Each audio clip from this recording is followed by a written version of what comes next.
மேன்மை மிக்க மாண்புமிக்க ஒரு வரலாற்று சிறப்புமிக்க அவை. அங்கே போயிட்டு கையை காட்டி பேசுகிறது, அவரை போயிட்டு அப்பா, அதெல்லாம் வந்து வன்மையாக நான் கண்டிக்கிறேன். அதை காங்கிரஸ் பேரியக்கத்தின் சார்பாக அது ஏற்கனவே கண்டிச்சிருக்கேன், சரியாக வரலை. சன் நியூஸ் வாயிலாக அதெல்லாம் செய்யக்கூடாது, அதெல்லாம் நாகரிகம் கிடையாது. ஏங்க அவருடைய வரலாற்றை யாரெல்லாம் முறியடிக்க முடியுமா? இன்றைக்கி சட்டமன்ற வரலாற்றில் எனக்கு தெரிஞ்சு, நான் சட்டமன்ற கட்சி தலைவராக இருந்தேன், காங்கிரஸ் பேரியக்க தலைவராக இருக்கேன்.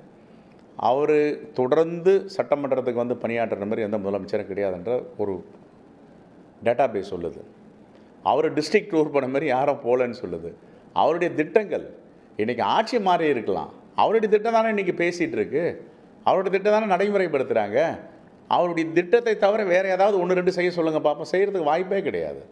அது புதுமை பெண் திட்டமாகட்டும், தவப்புதல்வன் திட்டமாகட்டும், நான் புதல்வன் ஆகட்டும், இன்னுயிர் காப்போம் 48 ஆகட்டும், எண்ணும் எழுத்தமாகட்டும், மக்களை தேடி மருத்துவமாகட்டும், இல்லம் தேடி கல்வி ஆகட்டும், எவ்வளோ திட்டங்கள், கலைஞர் உரிமை தொகையாகட்டும், இதுமாரி பல்வேறு காலை உணவு திட்டம். காலை உணவு திட்டம்லாம் எந்த தேர்தல் வாக்குறுதியிலையும் கொடுக்கல.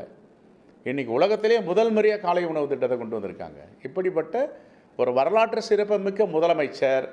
ஆனால் வெற்றி வாய்ப்பை இழந்திருக்கலாம். 2ஆம் உலகப் போரில் வெற்றி பெற்ற வின்சென்ட் சர்ச்சில் வெற்றி வாய்ப்பை இழந்தார். அதனால் வின்சென்ட் சர்ச்சில் வந்து வரலாற்றை வந்து மறைக்க முடியுமா?